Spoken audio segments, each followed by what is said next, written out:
जय मां संतोषी की। शुक्रवार के दिन मां संतोषी का व्रत पूजन किया जाता है। इस पूजा के दौरान माता की आरती, पूजन तथा अंत में माता की कथा सुनी जाती है। तो आइए हम भी पाठ करें शुक्रवार व्रत कथा का। एक बुढ़िया माई थी, उसके 7 बेटे थे। 6 कमाने वाले थे जबकि एक बेटा निकम्मा था। बुढ़िया अपने 6 बेटों की रसोई बनाती, भोजन कराती और उनसे जो कुछ झूठन बचती वह 7वें बेटे को दे देती। एक दिन वह अपनी पत्नी से बोला, देखो मेरी माँ मुझसे कितना प्यार करती है। पत्नी बोली, क्यों नहीं, सबका झूठा जो तुमको खिलाती है। वह बोला, ऐसा नहीं हो सकता है, मैं जब तक अपनी आंखों से न देख लूं मैं नहीं मान सकता। बहू ने हंसकर कहा, अपनी आंखों से देख लोगे तब तो मानोगे। कुछ दिन बाद त्योहार आया। घर में 7 प्रकार के भोजन और चूरमे के लड्डू बने। वह जांचने को सिर दुखने का बहाना कर पतला सा वस्त्र सिर पर ओढ़े रसोई घर में सो गया। वह कपड़े में से सब देखता रहा। 6 भाई भोजन करने आए। उसने देखा माँ ने उनके लिए सुंदर आसन बिछाए, नाना प्रकार की रसोई परोसी और बड़े प्यार से उन्हें खाना खिलाया। वह देखता रहा। जब 6 भाई भोजन करके उठ गए तब माँ ने उनकी झूठी थालियों से लड्डुओं के टुकड़े उठाकर एक लड्डू बनाया। झूठन साफ कर बुढ़िया ने उसे पुकारा, बेटा तेरे 6 भाई भोजन कर चुके, अब तू ही बाकी है, उठ तू कब खाएगा। वह कहने लगा, माँ मुझे भोजन नहीं करना, मैं अब परदेश जा रहा हूँ। माँ ने कहा, कल जाता हो तो आज चला जा। वह बोला, आज ही जा रहा हूँ। यह कहकर वह घर से निकल गया। परदेश जाते समय उसे अपनी पत्नी की याद आई। वह गौशाला में उपले यानी कि कंडे थाप रही थी। वहां जाकर वह बोला, हम जावे परदेश, आवेंगे कुछ काल, तुम रहियो संतोष से, धर्म अपनो पाल। तब उसकी बीवी बोली, जाओ पिया आनंद से, हमारो सोच हटाए, राम भरोसे हम रहें, ईश्वर तुम्हें सहाय। 2 निशानी यापन, देखूं धरू मैं धीर, सुधीमती हमारी, विसारियो रखियो मन गंभीर। इस पर वह बोला, मेरे पास तो कुछ नहीं है, सिर्फ ये अंगूठी है, सो ले लो और अपनी कुछ निशानी मुझे दे दो। तब उसकी पत्नी बोली, मेरे पास क्या है, बस यह गोबर भरा हाथ है। इतना कहकर उसने उसकी पीठ पर गोबर के हाथ की थाप मार दी। अब वह चल दिया। चलते चलते दूर देश पहुंचा। वहां एक साहूकार की दुकान थी। वहां जाकर वह कहने लगा, भाई मुझे नौकरी पर रख लो। साहूकार को जरूरत थी। वह बोला, रह जा। लड़के ने पूछा, तनख्वाह कितनी दोगे। साहूकार ने कहा, काम देखकर दाम मिलेंगे। साहूकार की नौकरी मिली। वह सुबह 7 बजे से रात 10 बजे तक नौकरी करने लगा। कुछ दिनों में दुकान का सारा लेन देन, हिसाब किताब, ग्राहकों को माल बेचना, सारा काम वह करने लगा। साहूकार के 7-8 नौकर थे। वे सब चक्कर खाने लगे। यह तो बहुत होशियार बन गया। सेठ ने भी काम देखा और 3 महीने में ही उसे आधे मुनाफे का हिस्सेदार बना लिया। वह कुछ वर्षों में ही नामी सेठ बन गया और मालिक सारा कारोबार उस पर छोड़कर चला गया। इधर उसकी पत्नी को सास ससुर दुख देने लगे। सारी गृहस्थी का काम करा के उसे लकड़ी लेने जंगल में भेजते। इस बीच घर के आटे से जो भूसी निकलती उसकी रोटी बनाकर रख दी जाती और उसे फूटे नारियल की नारेली यानी कि नारियल के कटोरी में पानी दिया करते थे। एक दिन वह लकड़ी लेने जा ही रही थी। रास्ते में उसे बहुत सी स्त्रियां संतोषी माता का व्रत करती हुई दिखाई दी। वहां वह खड़ी होकर कथा सुनने लगी और उसने पूछा, बहनों तुम किस देवता का व्रत करती हो और उसके करने से क्या फल मिलता है? यदि तुम इस व्रत का विधान मुझे समझाकर कहो तो मैं भी तुम्हारा एहसान मानूंगी। तब उनमें से एक स्त्री बोली, सुनो, यह संतोषी माता का व्रत है। इसके करने से गरीबी का नाश होता है और जो कुछ कामना मन में हो सब संतोषी माता की कृपा से पूरी हो जाती है। तब उसने उससे व्रत की विधि पूछी। सब भक्तिन स्त्री बोली, 1.25 आने का गुड़ चना लाना, इच्छा हो तो 5.25 आने का ले आना, या 1.25 रुपए का भी सहूलियत के अनुसार ले आना। बिना परेशानी और श्रद्धा व प्रेम से जितना भी बन पड़े सवाया लेना। प्रत्येक शुक्रवार को निराहार रहकर कथा सुनना। इसके बीच क्रम टूटे नहीं, लगातार नियम से इसका पालन करना। सुनने वाला कोई न मिले तो घी का दीपक जलाकर उसके आगे या जल के पात्र को सामने रखकर कथा कहना। जब तक कार्य सिद्ध न हो तब तक नियम का पालन करना और कार्य सिद्ध हो जाने पर व्रत का उद्यापन करना। 3 मास में माता फल पूरा करती हैं। यदि किसी के ग्रह खोटे भी हों तो भी माता वर्ष भर में कार्य सिद्ध करती हैं। फल सिद्धि होने पर उद्यापन करना चाहिए, बीच में नहीं। उद्यापन में 2.5 सेर आटे का खाजा तथा इसी परिणाम से खीर तथा चने का साग करना। 8 लड़कों को भोजन कराना। जहाँ तक मिले देवर जेठ भाई बंधु के हों, ना मिले तो रिश्तेदारों और पास पड़ोसियों को बुलाना। उन्हें भोजन करा यथाशक्ति दक्षिणा दे माता का नियम पूरा करना। उस दिन घर में खटाई न खाना। यह सुन बुढ़िया के लड़के की बहू चल दी। रास्ते में लकड़ी के बोझ को बेच दिया और उन पैसों से गुड़ चना ले माता के व्रत की तैयारी कर आगे चली। सामने मंदिर देखकर पूछने लगी, यह मंदिर किसका है? सब कहने लगे, यह मंदिर तो संतोषी माता का है। यह सुनकर माता के मंदिर में जाकर वह माता के चरणों में लौटने लगी। दीन होकर विनती करने लगी, माँ मैं निपट अज्ञानी हूँ, व्रत के कुछ भी नियम नहीं जानती, मैं दुखी हूँ। हे माता जगत जननी, मेरा दुख दूर करो, मैं तुम्हारी शरण में हूँ। माता को दया आई और एक शुक्रवार बीता। दूसरे शुक्रवार को उसके पति का पत्र आया और तीसरे शुक्रवार को उसका भेजा हुआ पैसा आ पहुंचा। यह देख जेठ जिठानी मुंह सिकोड़ने लगे। लड़के ताना देने लगे। काकी के पास पत्र आने लगे, रुपया आने लगा। अब तो काकी की खातिर बढ़ेगी। बेचारी सरलता से कहती, भैया कागज आवे रुपया आवे, हम सबके लिए अच्छा है। ऐसा कहकर आंखों में आंसू भरकर संतोषी माता के मंदिर में आ मातेश्वरी के चरणों में गिरकर रोने लगी। माँ मैंने तुमसे पैसा कब मांगा है? मुझे पैसे से क्या काम है? मुझे तो अपने सुहाग से काम है। मैं तो अपने स्वामी के दर्शन मांगती हूँ। तब माता ने प्रसन्न होकर कहा, जा बेटी तेरा स्वामी आएगा। यह सुनकर खुशी से बावली होकर घर में जाकर वह काम करने लगी। अब संतोषी माँ विचार करने लगी, इस भोली पुत्री को तो मैंने कह दिया कि तेरा पति आएगा, लेकिन कैसे? वह तो इसे सपने में भी याद नहीं करता। उसे याद दिलाने को मुझे ही जाना पड़ेगा। इस तरह संतोषी माता उस बुढ़िया के बेटे के पास सपने में प्रकट होकर कहने लगी, साहूकार के बेटे सो रहा है या जागता है? वह कहने लगा, माता सोता भी नहीं जागता भी नहीं हूँ, कहो क्या आज्ञा है? माँ कहने लगी, तेरे घर बार कुछ नहीं है? वह बोला, मेरे पास सब कुछ है माँ, माँ बाप हैं, बहू है, क्या कमी है? माँ बोली, भोले पुत्र तेरी बहू घोर कष्ट उठा रही है। तेरे माँ बाप उसे बहुत परेशान रख रहे हैं। वह तेरे लिए तरस रही है, तो उसकी सुध ले। वह बोला, हाँ माता यह तो मालूम है, परंतु जाऊं तो कैसे? परदेश की बात है, लेन देन का कोई हिसाब नहीं, कोई जाने का रास्ता नहीं, कैसे चला जाऊं? माँ कहने लगी, मेरी बात मान, सवेरे नहा धोकर संतोषी माता का नाम ले, घी का दीपक जला, दंडवत कर दुकान पर जा बैठ। देखते देखते सारा लेन देन चुक जाएगा, जमा का माल भी बिक जाएगा। सांझ होते होते धन का भारी ढेर लग जाएगा। अब सपने के अनुसार वह नहा धोकर संतोषी माता को दंडवत कर घी का दीपक जला दुकान पर जा बैठा। थोड़ी देर में देने वाले रुपया लाने लगे, लेने वाले हिसाब लेने लगे। कोठे में भरे सामान के खरीदार नगद दाम दे सौदा करने लगे। शाम तक धन का भारी ढेर लग गया।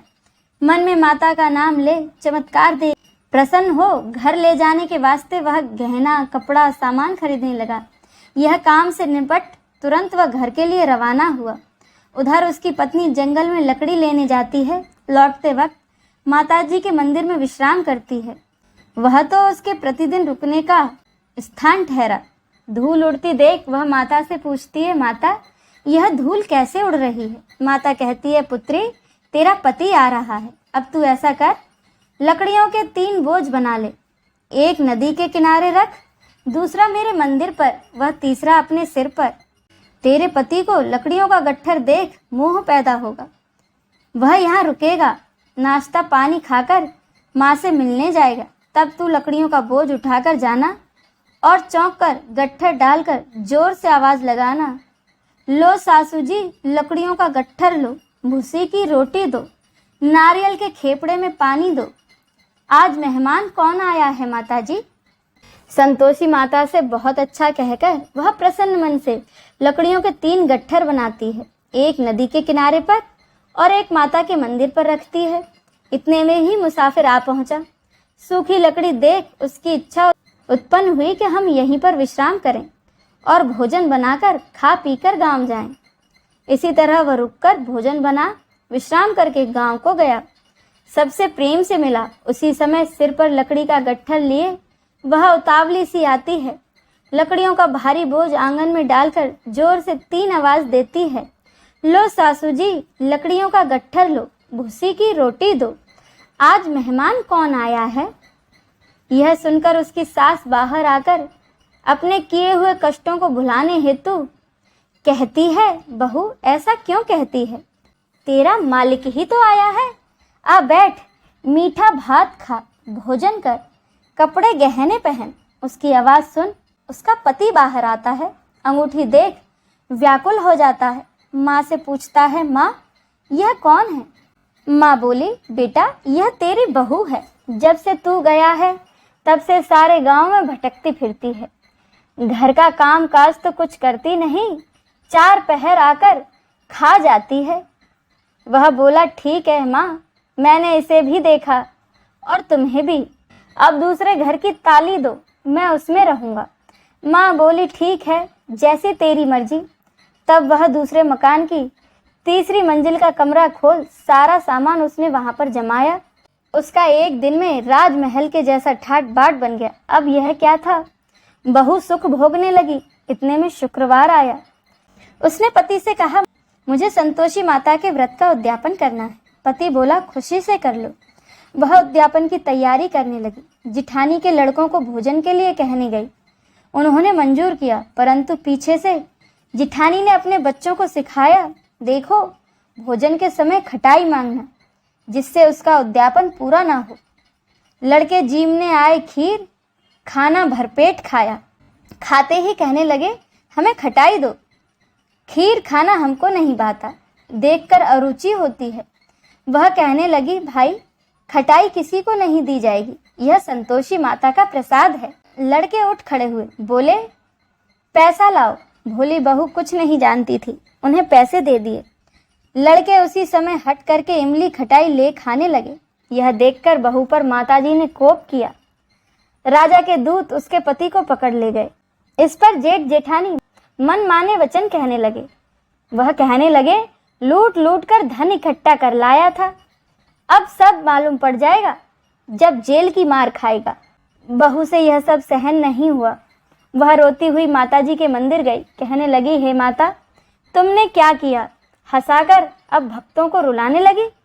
माता बोली, बेटी तूने उद्यापन करके मेरा व्रत भंग किया। वह कहने लगी, माता मैंने तो भूल से लड़कों को पैसे दे दिए थे, मुझे क्षमा करो, मैं फिर तुम्हारा उद्यापन करूंगी। माँ बोली, अब भूल मत करना। वह कहती है, अब भूल नहीं होगी, अब बतलाओ वो कैसे आएंगे। माँ बोली, जा जा पुत्री, तुझे तेरा पति रास्ते में आता मिलेगा। वह निकली, राह में पति आता मिला। उसने पूछा, कहाँ गए थे। वह कहने लगा, इतना धन जो कमाया है उसका टैक्स राजा ने मांगा था, वह भरने गया था। वह प्रसन्न हो बोली, भला हुआ, अब घर को चलो। कुछ दिन के बाद फिर से शुक्रवार आया। वह बोली, मुझे फिर माता को उद्यापन करना है। पति ने कहा, करो। बहू फिर से जेठ के लड़कों को भोजन के लिए बुलाने गई। जेठानी ने 1-2 बातें सुनाई और सब लड़कों को सिखाने लगी, तुम सब लोग पहले ही खटाई मांगना। लड़कों ने कहा, ठीक है। लड़के वहां जाते ही भोजन से पहले कहने लगे, हमें खीर नहीं खानी, हमारा जी बिगड़ता है, कुछ खट्टा खाने को दो। वह बोली, खटाई किसी को नहीं मिलेगी, आना हो तो आओ। इतना कहकर वह ब्राह्मण के लड़के लाकर भोजन कराने लगी। यथाशक्ति दक्षिणा की जगह 1-1 फल उन्हें दिया। संतोषी माता प्रसन्न हुई। माता की कृपा होते ही 9वें मास में उसके यहाँ चंद्रमा के समान पुत्र हुआ। पुत्र को पाकर वह रोजाना माताजी के मंदिर को जाने लगी। माँ ने सोचा, यह रोज आती है, आज क्यों ना इसके घर चलूं। यह विचार कर माता ने भयानक रूप, गुड़ चने से सना मुख, ऊपर सूंड के समान होठ, उस पर मक्खियां भिन भिन कर रही थी। देहली पर पैर रखते ही उसकी सास चिल्लाई, देखो रे, कोई चुड़ैल डाकिन चली आ रही है। लड़कों, इसे भगाओ, नहीं तो ये किसी को खा जाएगी। लड़के भगाने लगे, चिल्लाकर खिड़की बंद करने लगे। बहू रोशनदान में से देख रही थी। प्रसन्नता से पगली चिल्लाने लगी, आज मेरी माताजी मेरे घर आई है। वह बच्चे को दूध पीने से हटाती है।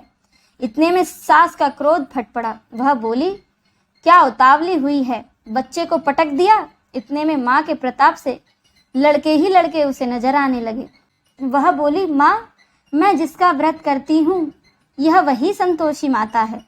सबने माताजी के चरण पकड़ लिए और विनती करने लगे कि हे माता, हम सब तो मूर्ख हैं, अज्ञानी हैं। तुम्हारे व्रत की विधि हम नहीं जानते। व्रत भंग कर हमने बड़ा अपराध किया है। माता, आप हमारा अपराध क्षमा करो। इस प्रकार माता प्रसन्न हुई। हे माँ, जैसा आपने बहू को फल दिया है वैसा ही सबको देना। जो इस कथा को पढ़े या सुने उसके सभी मनोरथ पूरे करना। बोलो संतोषी माता की जय। अब सुने संतोषी माता की आरती। जय संतोषी माता मैया, जय संतोषी माता, अपने सेवक जन की, अपने सेवक जन की सुख संपत्ति दाता। ओम जय संतोषी माता। सुंदर चीर सुनहरी माँ धारण कीन्हो, मैया धारण कीन्हो। हीरा पन्ना दम के, हीरा पन्ना दम के, तन श्रृंगार लीनो। ओम जय संतोषी माता। गेरू लाल छटा छवि बदन कमल सोहे, मैया बदन कमल सोहे। मंद हसत करुणामयी, मंद हसत करुणामयी, त्रिभुवन जन मोहे। ओम जय संतोषी माता। स्वर्ण सिंहासन बैठी चवर दुरे प्यारे, मैया चवर दुरे प्यारे। धूप दीप मधुमेवा, धूप दीप मधुमेवा, भोज धरे न्यारे। ओम जय संतोषी माता। गुड़ और चना परम प्रियता में संतोष कियो, मैया में संतोष कियो। संतोषी कहलाई, संतोषी कहलाई, भक्तन वैभव दियो। ओम जय संतोषी माता। शुक्रवार प्रिय मानत आज दिवस सोही, मैया आज दिवस सोही। भक्त मंडली छाई, भक्त मंडली छाई, कथा सुनत मोही। ओम जय संतोषी माता। मंदिर जगमग ज्योति मंगल ध्वनि छाई, मैया मंगल ध्वनि छाई। विनय करें हम सेवक, विनय करें हम सेवक, चरणन सिर नाई। ओम जय संतोषी माता। भक्ति भावमय पूजा अंगीकृत कीजे, मैया अंगीकृत कीजे। जो मन बसे हमारे, जो मन बसे हमारे, इच्छित फल दीजे। ओम जय संतोषी माता। दुखी दरिद्र रोगी संकट मुक्त किए, मैया संकट मुक्त किए। बहुधन धान्य भरे घर, बहुधन धान्य भरे घर, सुख सौभाग्य दिए।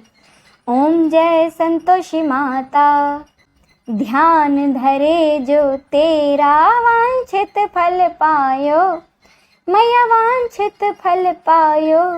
पूजा कथा श्रवण कर, पूजा कथा श्रवण कर, घर आनंद आयो। ओम जय संतोषी माता। चरण गहे की लज्जा रखियो जगदम्बे, मैया रखियो जगदम्बे, संकट तो ही निवारे, संकट तो ही निवारे, दयामयी अम्बे। ओम जय संतोषी माता, संतोषी माता की आरती जो कोई जन गावे, मैया जो कोई जन गावे, रिद्धि सिद्धि सुख संपत्ति, रिद्धि सिद्धि सुख संपत्ति, जी भर के पावे। ओम जय संतोषी माता, ओम जय संतोषी माता, मैया जय संतोषी माता। अपने सेवक जन की, अपने सेवक जन की, सुख संपत्ति दाता। ओम जय संतोषी माता, ओम जय संतोषी माता। बोलिए संतोषी मैया की जय।